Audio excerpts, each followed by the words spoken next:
First, I'd like to just say welcome. Thank you all for your interest in PureEsperanza's Art of Living series.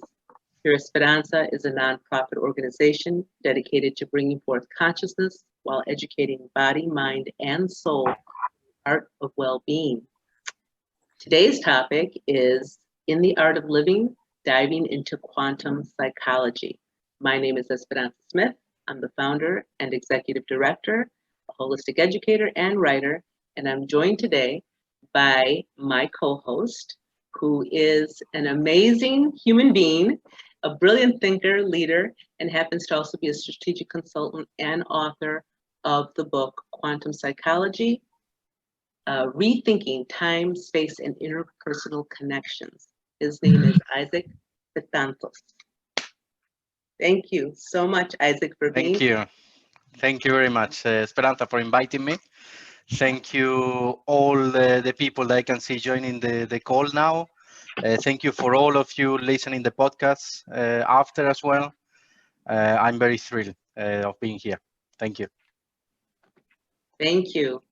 And before we get started, I would just like to turn our attention to just a few tips that make this virtual experience a little bit more interactive and engaging for us all, because we want to feel those connections a little bit stronger. If you hover to the bottom of your screen, you'll have a navigation bar that'll pop up. Over to the left is the mute button. And we ask that you mute yourself now and unmute when you go to speak. And then in the center of that navigation bar is a little chat box.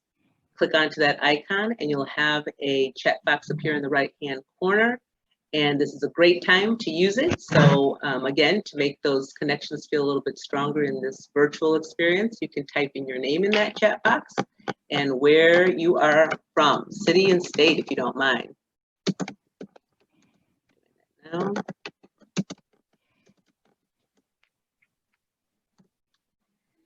And that way also you can be typing in questions there, and we will have a question and answer period towards the end of the hour, and we can just get some of those questions from there. So I'm really happy to see people, someone here from Oregon, someone else from the UK. Thank you, Lucy. Thank you, Christina.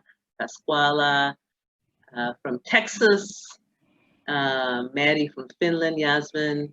Oh, so many people, Rachel. England, thank you. So we have people here from across the world, and that's an exciting thing to really know that we can all connect this way. So without any further ado, I would like to introduce Isaac and also just talk to him a little bit about his sharing of his background, his interest, and research in quantum psychology. So Isaac, if you could tell us just a little bit about that, and what is quantum psychology? What are we diving into here today? For sure. I mean, I got a background in psychology and research. I got into writing books a bit of a hobby and a bit of a necessity out of my curiosity, because I came after many years of studying different theories and backgrounds, which probably we will cover a bit later. But I came up with this theory that I call quantum psychology, which in an official way, the definition of quantum psychology is like the science and theory that studies the nature, implications, and relationships between a part of our consciousness or subconsciousness, or what I call the quantum self, which is governed by the laws of quantum mechanics or quantum physics, and how this part of our consciousness retro-influences and interacts with all the full sensory, cognitive, neuronal, social, biological mechanisms. So who we are, the rest of us, right? Including as well the rest of our consciousness. So this part, the rest of our parts of ourselves are ruled by the macroscopic or Newtonian physical laws and limited by our biological and social experience and reality. So I know this is a bit too much to take in. I don't know if I think someone is not mute. I don't know. If, yeah, I'm gonna start muting. Yeah.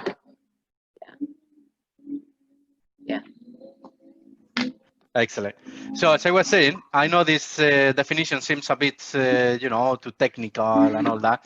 Basically, what I'm proposing is that there is a part of our consciousness, a part of ourselves, a part of how we interact with the world and how we perceive it, that is based on a set of rules that is totally different than the rest of us. And I think this part of ourself is the core of ourself. It's like our soul, or as I said before, what I call the quantum self. And through this part, studying this part and following the rules that govern this part, which are the quantum physics laws, we will be able to have a different perception about ourselves, about the meaning of life, about we as beings as well, and about how much impact, especially we have in the world around us and how the world is deployed for us. I don't know if the audience is aware of what the principles of quantum physics. I'm not going to go into that now here. All I'm going to say now, I totally recommend you to look at any of the hundreds of videos that there is on YouTube about it. But basically on this type of reality, how time and space and the atoms connect and all this is completely different. It will blow your mind compared to how we experience it normally from a biological point of view. Yeah. So Isaac, maybe you can share just a little bit about just some of those theories that kind of correlate with the whole idea of quantum psychology. Yeah, for sure. I mean, as I was saying before, quantum psychology uses an holistic approach, embracing different theories, sciences perspective from a very different nature. Some are more scientific, some are more esoteric, some are more traditional philosophies, etc., so that we can understand the consciousness and nature and our position as part of the reality in this universe from a broader perspective, okay? I always like to say that it's a bit like the parable of the elephant and the blind man, which in case you don't know what it is, basically there is a group of 3 blind men in a village. And, they hear that there is an elephant in the village. They have never felt or they don't know what an elephant is. And they all rush to the village, to try to feel what an elephant is. But obviously, because they are blind, they cannot see it. They only can feel it. And then the first blind man starts to touch the trunk of the elephant and says, oh, this animal is like a big snake, no? It's very similar to a big snake. Then the second blind person starts touching the side of the elephant, the leg, and says, no, it's nothing to do with a snake at all. It's more like a robust pillar, like a wall, very strong. And then the third blind person is just touching the tail, and he says, no, this is a very small animal that is just very thin, It's, what are you talking about, guys? So obviously, you cannot say that each one of the blind people is wrong in their approach. They are all right, but none of them is fully right, okay? Because they are looking at it from their own experience, from very narrow perspective. So quantum psychology is a bit like this, like taking the perspective of the 3 blind men, the experience of the 3 blind men, so that they can fully understand what an elephant is, okay? So from this perspective, the backbone of quantum psychology, as its name says, it comes from quantum physics, of course, and also from positive psychology, which basically positive psychology, for those of you who don't know, basically studies, within psychology studies what is good about people, what make us thrive, what make us better and develop as people. It doesn't study the disease as classical psychology does. Then there is also other scientific approaches and discoveries and odd experiments with odd results, like the experiments of the water molecules from Dr. Emoto, the theory of biocentrism, the talking about radioactivity, even a project that is called the Global Consciousness Project, all extremely interesting, all with results that we wouldn't be able to understand if we just take our perspective of life from a biological point of view. But if you embrace this quantum psychology perspective, if you take into the equation that maybe there is a part of us that is ruled by different laws, then it makes total sense. And then you can apply it to many other things. Then also Reiki, meditation, Feng Shui, Oriental theories, all that comes together. It's a big mix.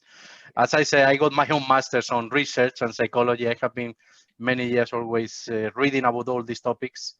And yeah, at the end is to determine that you can have your mindset and you can propose yourself so that you can control a bit more the outcomes of whichever problem or goal you are facing in your life, basically. So what would you say is something that we can like achieve? Like how can it benefit us to use these ideas of quantum psychology? Yeah, for sure. I mean, that's the key thing, right? Because if you have a lot of nice words, but you cannot apply them for your day-by-day Exactly. life, then there is nothing to do. Well, quantum psychology implies that there is a part of our consciousness or nature that also influences our decision making, of course, and the way the world is revealed to us, that is not so intuitive for us to gain awareness about it. That we need to really focus and see the hints that are around beyond our senses, our memory, expectations, etc., etc.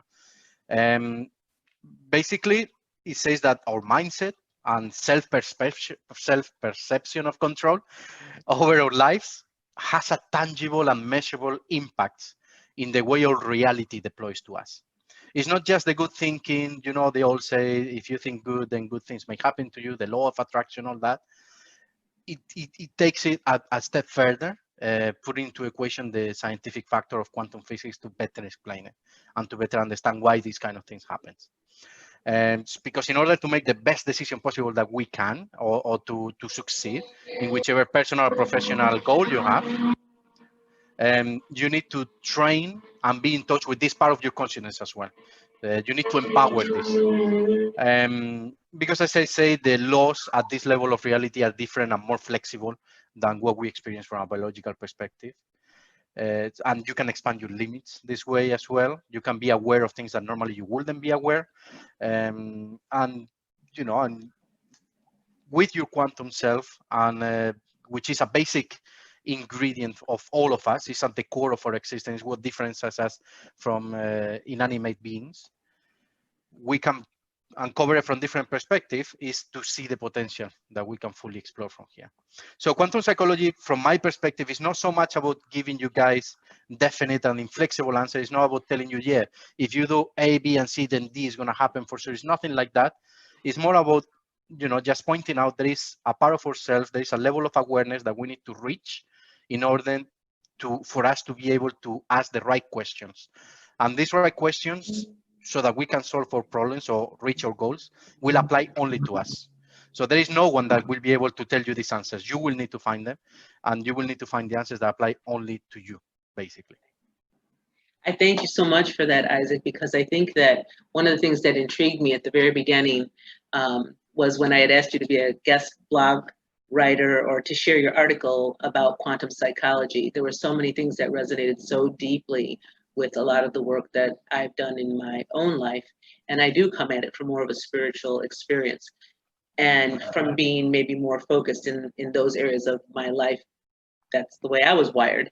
But what I love is that when we met and we began talking about these topics, and I've had this experience with other people who are more science oriented, and it's beautiful to see the merging. And it feels like we're at a moment in time, and perhaps even in our evolution, at this cross section where the two, science and spirituality, are merging more deeply to better understand who we are as human beings, not by taking, you know, just a scientific approach or just a spiritual approach, but just in a bigger way, like you said, a more flexible understanding of who we are as human beings, and then how we have these multidimensional parts of our own self. And the idea of quantum physics, based on the idea that energy is all that comes into a form in some way, and that we have all these parts of our own self, and that we are emitting energy, thoughts, feelings, Absolutely, actions, whatever it is that we're doing. So we're working out of all of these bodies of our own self. And so the idea of quantum psychology and how we even transcend things like time and space through how we consciously apply our energy is fascinating to me. What about some of the experiences you've had with that? I know, absolutely, absolutely. And as you say, it's all about energy, right? It's about our energy, how we project it as well to the world, how we process the energy that comes through us as well. Is that kind of basic ingredient, that energy, that quantum self, how I call it. Everyone calls it in a different way. But at the end, we are all talking about the same. And it's what make us all being together with each other, right? is what makes us all being connected, every single living being, by the way, not only us as humans, but any single living being in Earth and probably in other planets, I guess, since the universe is so big. And yeah, I mean, we need to gain awareness also about how we talk to ourselves in a way, meaning I don't think people give credit to how important is, you know, the voice that we have inside our heads telling us the narrative about who we are and what kind of person we are, etc. There is a say that says that there will be no one that will treat you more harshly than your own self. So there is a say that says that how we talk to ourselves inside our heads, sometimes it's so hard, we are so hard with ourselves that we are just pushing ourselves down. And the remedy for that is that you need to consciously train and try to talk to yourself how you will talk to someone that you love. So think about the person you love the most, screwing up or doing something wrong or whatever that have happened to you, and just talk to yourself like you will talk to that person if it had been that person doing the mistake or the wrongdoing, right? Because it changes a lot. I have done it myself. I mean, I am very, very hard with myself many times as well. I have been always very self-demanding. And when I started to change this in my mind, I realized how different the voice that the conversation that I was having with myself were, and how it resonates as well with the people around you, you know, with the energy that you are transmitting to the people around you as well. Because if you are a bit more gentle to yourself, then everyone around you will feel it for sure. And then you will also focus your cognitive resources and your attention into finding the right kind of answer instead of focusing in the problem, for example. Yeah. So I see some things coming up in the chat box, and we're going to get to those at the end of the hour. We'll definitely leave time for that. But I wanted to touch on a little bit on what you were saying right there, because we just did a webinar a few nights ago, and it was with regards to transformation. And the woman who co-hosted with me is a transformation specialist, and she works with NLP training and hypnotherapy and a few other backgrounds that she has as well. But you know, all of this was about that talk that we have going on. And for some of us, like when you say talk to yourself like as if you're talking to somebody you love, but so many different individuals are dealing with different kinds of trauma or different kinds of experiences that might not allow them to be able to have those kinds of conversations within themselves. But they're all different tools, and the premises being that by retraining your thoughts and consciously applying the focus that you want to direct, you can heal, you can transcend these types of things that may traumas or other kinds of imbalances in your own self that could have occurred, you know, from childhood or you know, we can even speak quantumly speaking, perhaps even other lifetimes, you know, or like you said, other, you know, other experiences that people have had. So it's really beautiful when we begin to see it in this way, because I think that even, you know, a lot of ancient cultures, I think about the Native American Indians who thought of us as all being connected. Like they didn't have a scientific knowledge necessary. It was innate. It was part of their inherent wisdom that was passed on through their traditions of how they saw it. But it wasn't that they were thinking about it. They felt it. They felt the connection, and their the way their interpretation of the earth was that they were connected in some way, related to all of the life around them, be it earth, sky, water, you know, and everything around them.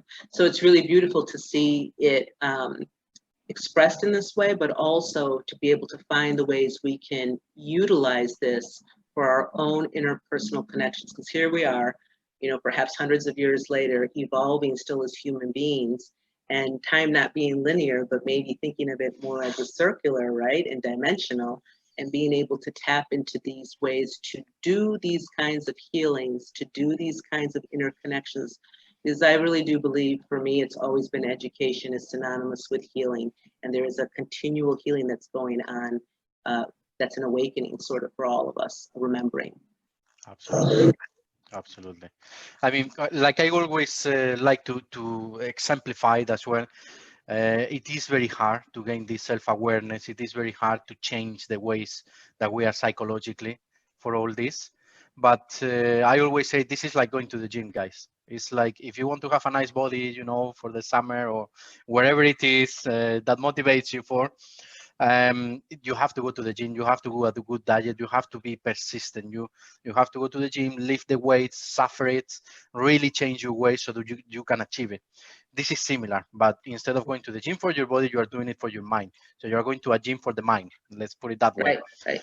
And you have to really force yourself into changing these ways that are not doing you any good and are not letting you be totally aware of your full potential. Right. Because otherwise you are going into a fight, the fight of your life, literally, with one hand tied on your back. So you are already losing before starting. So Yeah. you definitely want to have all your hands for that fight. Absolutely. I love that analogy of, going to work at it, for me, work can be play too. So there is ample room here for learning and Mhm. for that commitment that we give to practice, and there are infinite amounts of tools, especially in this day and age, available to us. So, I can just think about, how, even though we're, there's a lot of tumult and chaos going on in the world too. We are also at an incredible time where it's so accelerated and we have so many resources available to us. For instance, I think of even when I was first raising my children, and something as simple as organic foods wasn't really mainstream. Whole Foods had not even been created yet, and we had to do these like little cooperative groups that would meet, trucks that would be distributing directly from resources where we could get organic food. But now it's mainstream, so we evolve in different ways as in terms of like what's available to us. So that's one component to perhaps living a more healthier lifestyle or healthy way of eating to address the issues of our body. But that ability to commit to wanting to eat the food that is nutritious for you, and to stick to that and to have that be readily available, to be readily available, and to be always looking at it from that way, giving it attention to it that way. It's Yeah. no different than how we address issues that are emotional or mental or things in our own self that somehow, like you said, stop us from our full potential, Mhm. our full wholeness of well-being. And I think of that as truly a holistic approach. So when I say I'm a holistic educator, I was a Waldorf educator for most of my life. I came through a lot of different traditions, and esoteric and metaphysical and spiritual, and studying different religions and lots of different pieces of that, including science as well. Rudolf Steiner, the founder of Waldorf education, was also a scientist and an anthroposophist, which is a shoot off of theosophy. But regardless, much of what I learned through all my different trainings and my own path was always kind of circling back around to this interconnected piece, how everything is interconnected, that being the premise of holistic, truly a holistic development of our own self. And that's what I did for so many years, having children entrusted under my care to teach them was about bringing that balance of body, mind, and soul, and the development of that, which I just felt was brilliant at the time when I first found that there were still not as many alternative or different types of forms of education that were out there in a setting that addressed more of like as an institution and addressed more students in that way that were impacting not just the students but their families and the community and the colleague of individuals that were together working together in that way. And then years later in my own life, having raised children, I went through a period, and I want to share this little piece with you guys now because I want to be able to walk through a little moment. If you don't have pen and paper, you want to grab it now. Like I said, we will have some question and answer time, but I want to be able to guide us through a little bit of an interactive piece. And as I had mentioned, working with my own children, raising my own children, wasn't anything like what I expected. And I'm sure any of you that are on this call that are parents, have children, you know that there's no real preparation for it, right? That's like a path in conscious application in itself. Every one of us has that, whether it's our professional work or our personal lives, whatever it is, we are all on this path of becoming more aware. And I'd like to think of pieces of my 4 children's lives and pieces that didn't work out the way that I had thought they would be. I was married for 30 years, ended up in a divorce situation with the father of my 4 children. And, you know, things like this happen in life, and how we deal with them and how we heal from these things, how we heal from grief and loss and traumas and other kinds of things, how we tap into it. And I believe that one of the things I find very intriguing about quantum psychology is being able to tap into these very parts of ourselves, to go into that situation that we face, that experience, and we can address it by entering into these deeper states of ourself. And for me, I do use meditation, but to be able to also still ourselves enough to be with that part of ourselves that we want to heal, that we want to recover in different ways. And I think that if any of you experience death, it's part of that process, like how you come out of that, how you come out of a death. And then there's a transmutation that happens there, but there's a conscious application that happens to working with that process that we go through, that ultimately we evolve from. And I believe that there is quantum pieces associated with that. So a quick example that I would give is that I had some turbulence with one of my sons, who at that moment in time was experiencing a lot of darkness, similarly to what I had experienced in my teenage years. And to be able to tap back into that moment through all those nights when I, as a mother, was really grieving a lot of what was happening, but able to tap into it, to re-see moments of conversations that I would have with him. And then later on in life, to stay true to them, but later on be able to see what evolved out of it. Because there are things that we don't see visibly all the time. They're like in the invisible. And this is where I think this quantum field of energy also works for us. Because then on the backside of it, now 20 years later, there is a healing that's happened. Some of it has been spoken now, and some of it was unspoken. I don't know exactly how those things happen, but there were shifts that happened. And I see them as shifts of consciousness that happens. And I believe this is attributed to this idea of quantum psychology, the way energy works, and the way we hold or fix our attention onto something. So there's a very powerful tool that I want to share with you now. And I'd invite you to take a piece of paper and pen to write down if you'd like to. And that is, take a moment or an experience in your life where you just felt you wanted to go back and change somehow. And it doesn't have to be the specifics, like as in you're controlling what the other person or the other situation was, but just something that you would want to shift a different way. And more so even in the realm of feeling, because feeling is a very powerful energy that actually powers the thought. So if you sit with the feeling of that, perhaps it was, let's say, something as simple as an argument with someone, and you just wish it would go differently, without getting into the specifics of every detail of what was said, but holding the idea around the energy and something shifting. Perhaps now you can see it and revisit it in a different way, where the individual and you end in a peaceful way. Maybe something that you are able to say, or the other person is able to say, and you have now a new opportunity to share that with one another. By using that vision and image and entering into that state and sitting with that and letting that feeling kind of permeate your own self, and then stepping away from it. You can use it before you go to sleep and as you wake up, but that actually can shift and move something if it's something that's now, like the individual is present now, or the experience is something happening now, or it's something that happened in the past. And it can actually help to shift for the future. So this is again where we enter this quantum realm of pieces of us and energetically moving through time and space. And I'll just share one last piece with you. So that's for you to hold and maybe use that. And again, neither I or Isaac can sit here and tell you these things. You're going to have to explore it, just like you said. It's no one fit. Exactly.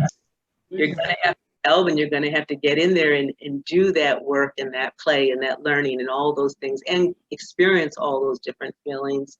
That's the fullness of who we are. But also, one of the actual things that we did as teachers in teacher training was to use that form of recapitulation for our curriculum.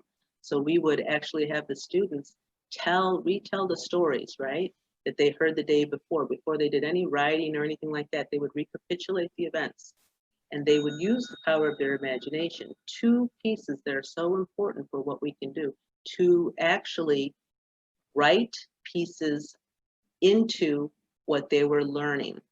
And they would take from that by rewriting parts that they had heard from the day before, by choosing to imagine into this faculty. And we did that intentionally as teachers to guide them into that, and to use also as teachers the rewriting from interactions we'd have with students before we went to sleep and upon waking, to actually lead us into the day to work with them more effectively. So again, these are things that you can hear. They sound, oh, that's lovely, that's wonderful. You may believe them, you may not. And all I can say is that these are simple practices, and they don't just come from one source. Many people speak about them, and same thing with positive psychology. It's what you're emitting out. It's what you're putting out there in the focus of in your field of energy, and you bring that back into you, or maybe it even helps shift things around you. So leaving you with some of those thoughts for today, and wanting to jump into some of the questions that we have too. But Isaac, anything that you'd like to share from experiences that you've had with energy? No, I totally agree with everything that you just said, of course. And to be honest, to me, it's like, and what I try to explain as well through the theory, is that first of all, that consciousness is at the center of everything. I even propose that the universe itself wouldn't exist without consciousness, and not the other way around. So consciousness is not a consequence or an accident for a universe existing in the first place, but the other way around. The universe exists because of us and every single living being. And from that perspective, we normally take for granted that the things that happen to us, we are just passive actors, reacting to the things that are happening to us from external sources.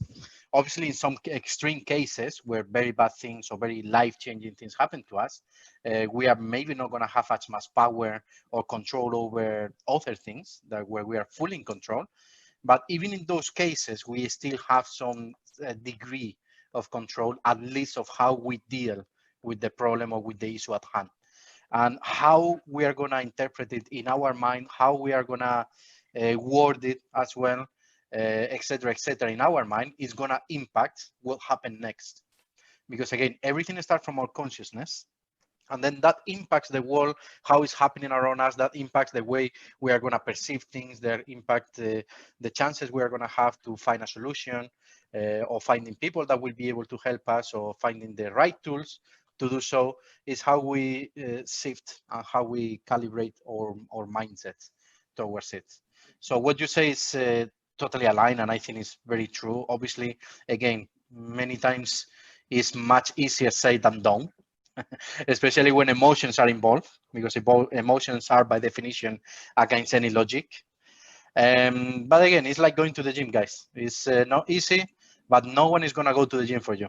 If you want it, you're going to have to go and take it. No one is going to give it for you. You can find help, you can find support for sure, but at the end, the responsibility is on you, in each one of us. I find that really interesting, because I think that you're right. Sometimes it isn't our way to just go and do the work. I think oftentimes, and I've heard this from a lot of different teachers on awakening our consciousness and things like that. And a lot of people refer to the idea that as human beings, it's not until we really suffer pain and have like enough. I think about people who have who I know that have gone to Alcoholics Anonymous or have had addictions of different kinds, and oftentimes that change or that shift they weren't pushed to really do that until they found themselves totally out of control and hitting a place where, you know, we refer to as the bottom, you know, where they go, I can't do it anymore. You know, I have to find another way. So the beautiful thing is that right now, with tools and resources that are so readily available to us and accessible, we can begin now. We don't have to hit the rock bottom, you know, so whatever it is that we're facing or who we're helping, even around us, we have these tools we can access, but it does come down to each and every one of us having a willingness to want to look into it and to delve into that. So I appreciate, you know, all of that. And yes, you're right, Isaac, it isn't always so easy. And I think it's, you know, once we begin to do that work, we become more familiar with things that we may have been frightened to feel or to admit that we thought, and be able to actually go, oh, okay, I know you. And then it like flip-flops. And then all of a sudden it becomes a way that we can, like, that can flag us. Oh, there it is. What can we do to shift that? And it is just shifting it. I mean, it's amazing. And I'm sure we all experience it even unconsciously, like, we don't know, but we hear a really happy tune and people around us are happy, and all of a sudden we feel more elevated too, you know, without even really realizing what just happened. But that is happening energetically. Or here's a perfect example, and this is actually a webinar that we're going to do next month. We step out into nature. We're in nature and we feel like we let go, right? Our mind kind of goes to rest. Maybe we're watching a beautiful water, like I'm looking at it right here, or maybe we're on a mountaintop and we're breathing in that fresh air, or maybe we're sitting under a tree and experiencing, you know, through our senses, all these wonderful feelings that feel relaxed, or sitting in a hot bathtub with bubbles.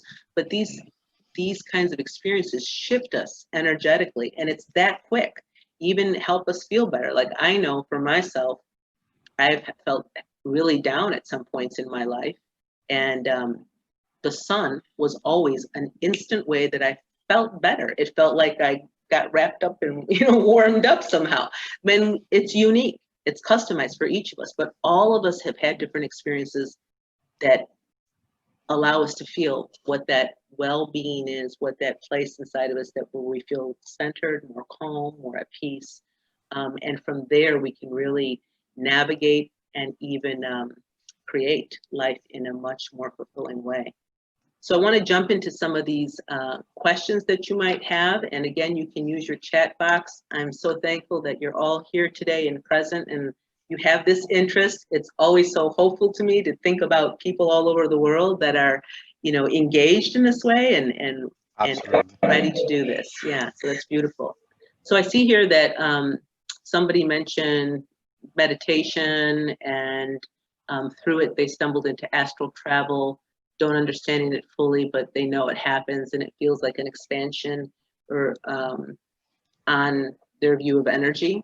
And you know, like we mentioned earlier, there's just so many different ways. So I would love to hear from you what some of your thoughts are on the conversation, what some of the questions are, different experiences you've had. So thank you for that, Christina.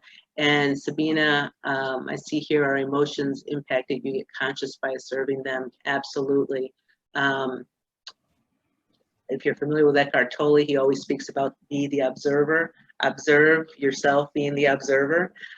Beautiful. Definitely for me, that's been a very powerful tool to use. And love to hear about your tools too that you're using, because it's in the sharing and interaction. You know, I believe that we all carry our own wisdom, and wisdoms that can help one another too. Absolutely. So yes, Monica, please come on and ask your question. Okay. Hello. How are you? Thank you for this information. I did have a quick question. Okay, let me see if I can ask this right. So I have done a lot of work. I mean, a whole lot of work, and I feel like I've released a lot of stuff. Okay. I did go to this one training. It was like a heartfulness meditation, and this is going to sound really weird, but when I went, I felt like it was like a negativity, like a demonic spirit on the leader. Okay. And so I came from that, and then I went back into like organized religion. Okay.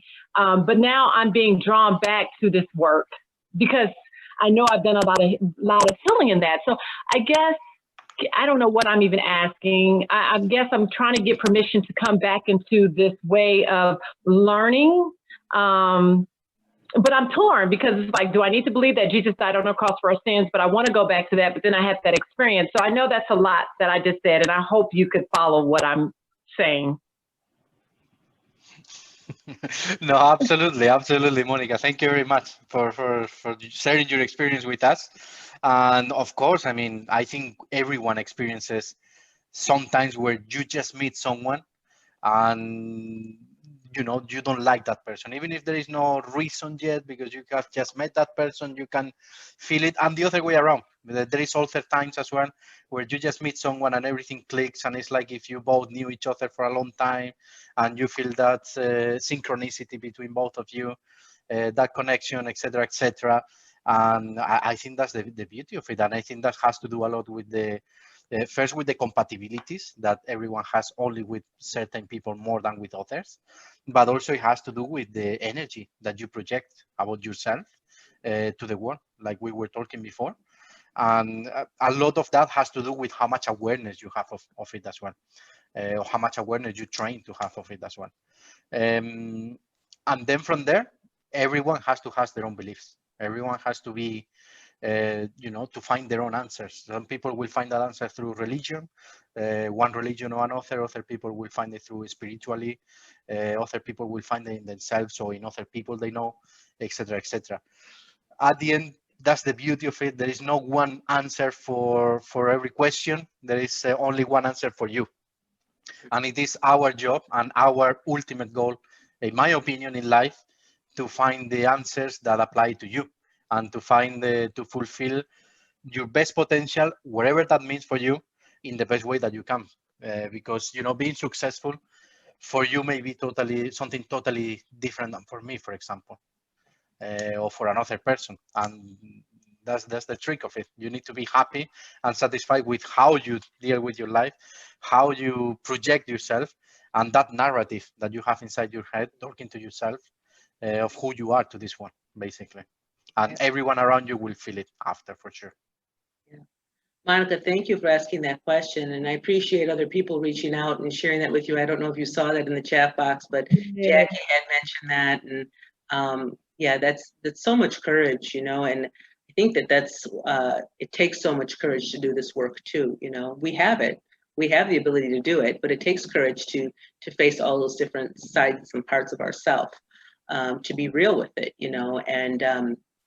and I like to think of that, if I put myself to the test, if it's true that everything is connected and that my own consciousness is pushing that energy out, and now I'm seeing things, it serves well for me to think about things that I see that are contrast, or that give me that experience of contrast, or give me that experience of something that I don't think that pertains to me, and then say, well, how does it pertain to me? Change the question, right? And by doing that, it helps me to think in different ways, to be a little bit more dimensional about the experience that I'm having, rather than presuming or having a judgment on it or whatever it is, and to turn it back inward to myself, because then out of that, I can derive to some new questions for myself and some new answers. Yes. Well, this was thank you for the both of you. And if I have one more question, actually, and the other thing is that I guess I'm starting to, as I get older, this fear of like what happens when we die. Like, I don't know, and so I guess quantum physics. I don't know. I just wanted to share. I wanted you to share your thoughts on. I mean, no one knows because they haven't come back, but I don't know. It's just this fear that I don't know that I'm working through. Yeah, no, for sure. I mean, and the anxiety towards death, or the curiosity towards death, it has been for as long as human beings are human beings, right? It's the foundations of all culture, actually. It is a topic that I covered in the book, actually, because once I start digging into this theory, I reach all these kind of conclusions as well, of what to expect after we die, the origin of the universe, or where the universe is going as well. All based on the principles that I was explaining before. I mean, it's a bit complex to explain just in 2 minutes, through this call, for sure. It's definitely, if you want, it's a conversation that we can have ad hoc outside of this, so that we don't fully cover the whole, whatever is left of the meeting with this. But again, it's my opinion, is the conclusion that I have reached through my own search, through my own thoughts, through my own beliefs, my own biases as well, for sure. And it's an explanation that to me is plausible. To me, it makes sense according to the things that we can observe, at least in the world, the things that we can know, at least from our nature. And, you know, beyond the bigger meaning of karma, and if you do good, then you will do good, is more, to me, from a more biological, let's say, perspective of, you know, we have this energy, we are these kind of beings, that energy is still there because the energy never disappears. Then what happens after, you know, what happens when you lose your body, which is basically what happens when you die. What is left after. So I started to think about this, and as I say, there is a whole chapter in the book where I explain all this in depth, actually, and it gives we could do a whole seminar about this, seriously. Which is one we should think about, Isaac, in the new year. Definitely. We should think Definitely. about that.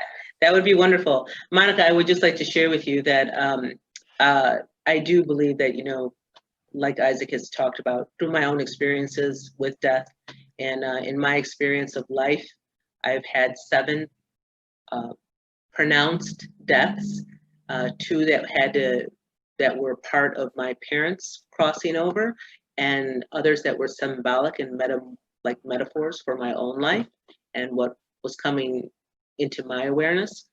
But I would just say that the one death that I experienced with my father at his crossing was really beautiful, in terms that we were speaking as he was leaving his body, and we entered into a place that was silent. And it's not as if though, at least I wasn't consciously going into that space with him, other than stilling myself and quieting myself. And I do see, Lucy, that you have a question here about meditation, and I want to address that too.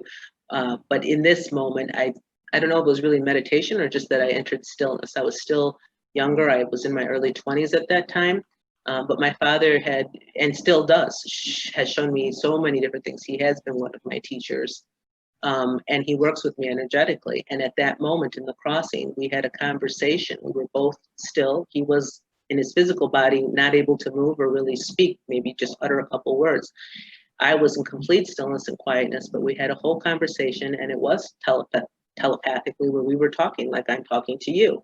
And he was sharing with me about wanting me to forgive him for parts of his life where he was not really present. I mean, he was physically present and always hardworking, but in his emotional capacity was not present. But was telling me that, and at the same time went to reveal to me something he was seeing. And it was something that was coming to me. It was coming and flooding me in symbols and in equations that I didn't understand.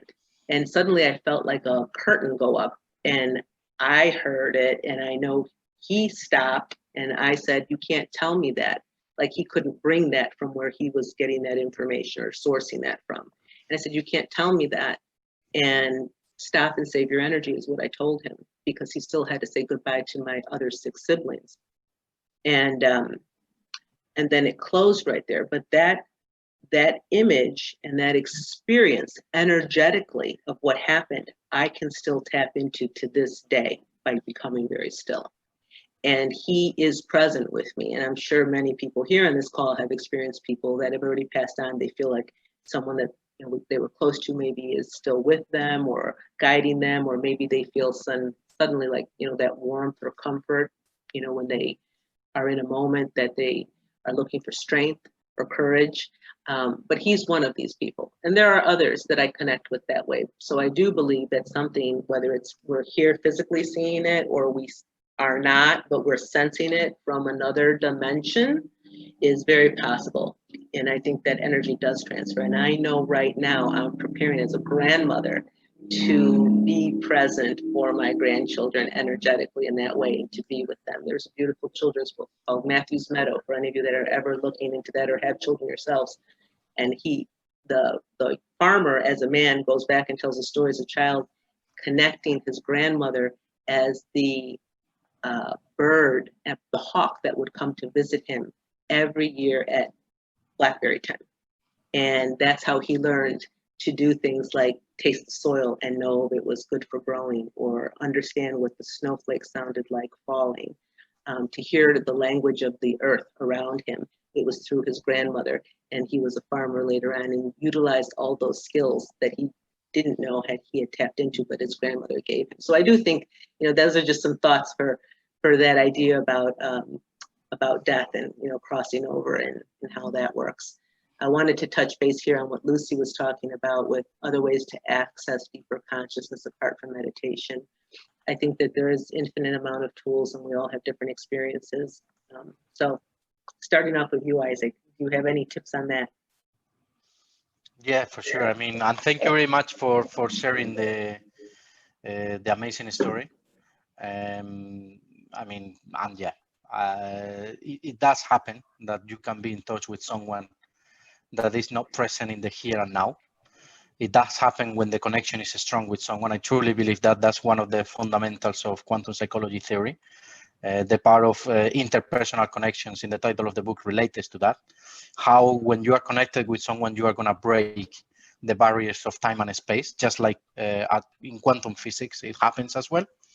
And yeah, there's plenty of stories of people, being able to feel, especially also happens a lot with twins, for example, that they can feel what each other are feeling, even if they are in different countries sometimes. And it's this kind of things that science, as we know it from a microscopic perspective, it cannot be explained from that perspective of from the Newtonian laws, from our biological knowledge of the world. But it can be fully explained if you assume that there is a part of ourselves that where there is different rules applying. And then you understand, actually, that's why this happens. That's why I was feeling like this back then when I was down. That's why I could relate to this. That's why I could know that something was wrong with my friend. And then, I talked to my friend and actually something was wrong, etc., etc. So yeah, totally agree.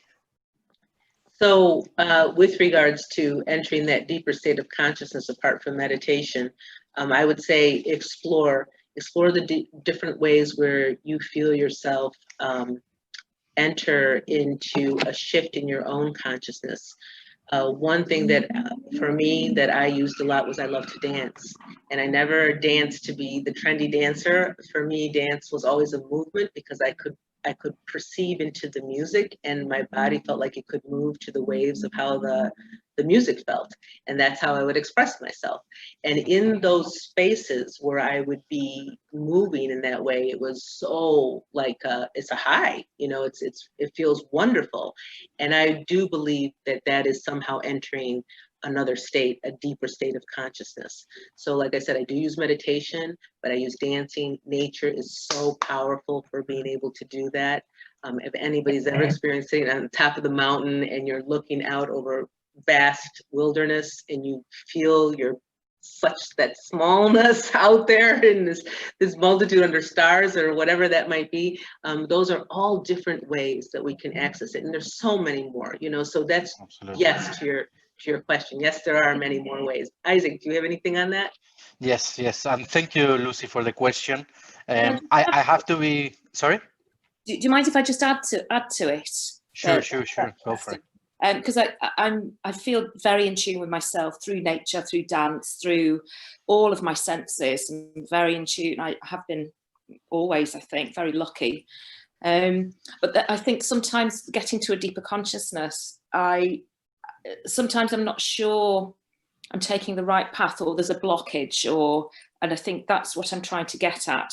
So I've recently started transcendental meditation, but I've probably not put the work in yet. I've only done it for maybe 3 months. Try and do it every day. I do it most days, twice a day. But I just wonder maybe that I need to give that a bit more time to go even deeper. I mean, I have to be honest, I'm a very bad meditator myself. My head is always working on things, and for me, doing mindfulness exercises is almost impossible, or I can hold them for a very short time. I do I am a bit better doing other types of meditation, like guided meditation, for example, or just more focusing on something else, or exploring a thought in my mind that I want to work around, and then just focusing on that for like 20 minutes with relaxing music, etc. So there is definitely many different ways of meditation. Maybe it's just that you are not finding the right way for you. For me, how I focus the most and how I concentrate the most is actually, for example, when I'm doing some sports, when I'm going for a run outdoors, or when I'm going cycling as well, because I find time to just, since I have to be running and I don't have so much stimuli in front of me from my mobile, from my work, TV, etc., then I can focus on what is inside my head. Sometimes during this time, I also have conversations with myself. So if there is something that I'm experiencing that I don't fully understand why I'm experiencing it that way, then I ask myself, like, why are you feeling like this? Why is this happening? What is behind that? So I'm talking, like, if I were talking to a friend, for example, that a friend is telling you, oh, this is happening to me, and you want to know more. You want to understand why your friend is going through that. So I have conversations with myself, and sometimes I reach conclusions and I realize of things that other ways I wouldn't realize. I also like drawing, for example. When I'm drawing, sometimes I can also focus on things that normally wouldn't come to my scope of attention. I'm also a huge Lego fan, so sometimes I like to build a Lego as well to find this concentration. I mean, there is many ways that you can try for sure to find an inner self of your consciousness, or to be in touch with a part of your awareness that normally you wouldn't. If something doesn't work for you after you have been doing it a while, I will recommend you to try something else, because again, this is about finding whatever answer is right for you. No, in a book or someone telling you, oh, you should do this because that worked for me. Okay, maybe yes, it will work for you. It doesn't mean that necessarily it's going to work for you. Yes, I agree. And just to share a little bit with that too, that you had mentioned about the running, there was a moment in time where the pain of the divorce and the life that was leaving at that moment, or I should say transitioning, transforming, where it was so intense and I couldn't get out of my head, all the what ifs and all the things, and it was so crowded in my head that I would run. And that's actually when I started to work out again, because I had done that as a young adult, but then during the years I was raising my child, I wasn't doing that so much. But when I started to run, I would run so hard, and I became aware that something was triggering inside of me to do that in a way that suddenly the biological functions of my body would be like, I had to breathe, like I couldn't breathe anymore. And I had to push myself to that point where all of a sudden my mind would go out of my thoughts and into like, I have to breathe right now. And that actually would bring me out of my mind. And I started to do it every day, because that was what I had to do to clear my head from being occupied in that way. So there are many, many things that we can do. And that was for a period of time. I don't use that now because that's not what I'm doing now, but stop and listen. And here's a really good thing before we leave today to really remember. Somebody wrote it here in the chat box, and I thank you for that. It is important to trust. We have to begin to develop this connection within ourselves, to trust that, to hear ourselves saying, this feels good. It's as simple as that. I mean, it's so crazy that, we complicate it in so many ways when it just is like, that feels good. And I'm not talking about anything external filling that void for you in a kind of artificial way, but from out of your own self, this feels good, or this doesn't feel good. And those are just key indicators for ourselves to become really connected with. What is that for us? We knew it as a kid. It was so simple when we were children. What felt good, what didn't. And that's what we have to get connected with again to develop that trust. Absolutely. Any other questions today? There's so much. I don't know if you saw in the chat. Thank you also. I don't know your first name, and Paul, who's there talking about some different HBO series that's there. Lovecraft Country, touching on many of these topics, intellectual, quantum, spirituality, and a whole bunch more. I'm sure all of us have resources. Keep sharing those resources with one another. We are shifting and evolving as human beings, further integrating as multidimensional beings, having this holistic experience of life. It was just so wonderful and exciting. And I hope that, if anything, this has, brought that to the forefront, that there are so many ways to be more connected with life, your life. Isaac, any closing words for you today? No, thank you very much once more for having me. I think we had a very interesting conversation here. Guys, anyone who wants to add me on social media, LinkedIn, Instagram, Facebook, you call it, is Isaac R. Betanzos in all my social media. Feel free to add me. You come up with a question after, or there is something that you want to discuss about, please bring it. I love having this type of conversations because that's how I learn as well, by learning the perspective from other people as well. So please add me. Could you put it in the chat, the name, please? Yeah. Sure. Thank you. Let me write it down there. Isaac R. Betanzos. Yeah, LinkedIn, Instagram, Facebook. Let's stay connected for sure. And with that, I would say you can also see some links for Isaac on our community page at PureEsperanza. On the Experience Us tab at the top, the navigation tool at the top, you can just click into Experience Us, and Experience Us is for the calendar events. And then if you click in About, you'll have a drop menu of Community, and Isaac is listed there. You can go down, scroll down till you get to Isaac. He's got 3 links there, a little bit more about his bio. So yes, please do reach out to Isaac with any additional questions. And for us at PureEsperanza.org, that is our website. I put it in the chat box. You can see more types of webinars, events like this, as well as blogs. We have guest writers that bring lots of different dimensions to this whole idea of well-being, which is really this art of living here in this life now. And so go there, and you can follow us on social media, Instagram, Twitter, Facebook, and YouTube. This recording will also be uploaded to the YouTube as well. Find many resources on our community page. You'll see all kinds of beautiful people like Isaac doing such wonderful work in the world, offering so many different services. Thank you so much, Isaac, again for today. And we hope that you will keep following us at PureEsperanza.org, always interested in bringing forth consciousness, educating body, mind, and soul in the art of well-being. Thank you all for your presence today. Thank you. All right. Be well, everyone. Bye. Ciao. Ciao.